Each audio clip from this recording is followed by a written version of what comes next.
Track 6, Let Her Go, carrying on the Daryl Johns album, which is great and a wonderful listen. I do like the Fleetwood Mac DeMarco idea from the first review. But anyway, sounds a bit like the Smiths, this one, you know, and just some of the cleverest music you're going to ever hear. It's, yeah, especially on headphones. Said that in the last one. 9 out of 10. Track 7, Golden Showers. Ooh, never really understood the concept, I'll be honest. You could enjoy that. But anyway, I digress. Let's not think about it. I think all I do is think of that during that track and I drift off. But, you know, it's beautiful. Just don't want to be thinking about golden showers, thanks. 8 out of 10. Track 8, The Deputy of East Carlock. Yeah, the Mac DeMarco similarities there. You know, when Mac DeMarco released an album of, you know, 9.5 hours, 199 songs, which is awesome. And I hate my rules sometimes, but I did listen to the whole thing because that was the rules and I was dreading it. 9.5 hours, but I loved it. By the end, I didn't want it to end. And yeah, you know, this is a similar sound. It's sort of, there's nothing new to say about it, but it's such a lovely groove and niceness. You're just going along with the flow. 8 out of 10.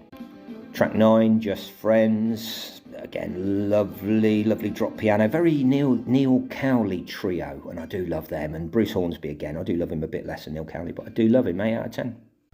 Track 10, Caasper. You know, one of those short, sharp track that just hits the spot. You know, it compared with New York, or, you know, it's a sad old melody, classic melody, just hits home. 10 out of 10.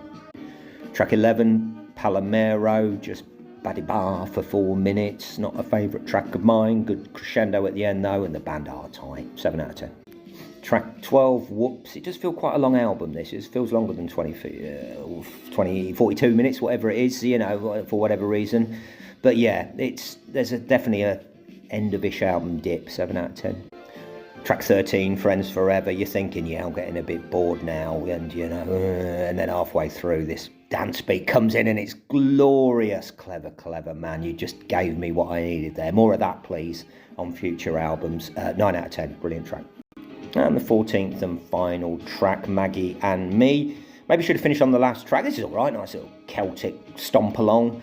Yeah, a bit boring though for a last track. I used to say last track you can do what you like, but I've changed my mind. You should go out with a bang rather than a whimper. And this is not a whimper, but it's indoor fireworks, you know what I mean? 8 out of 10. And overall, it's a lovely album. It's a great start to the year. It's something a bit different on the ears. It reminds you that there's so many different types of music out there, and they can be all mingled out to give you an amazing different sound. You know, see Mac DeMarco. You can see the similarities. Another guy who I think a lot of. 8 out of 10.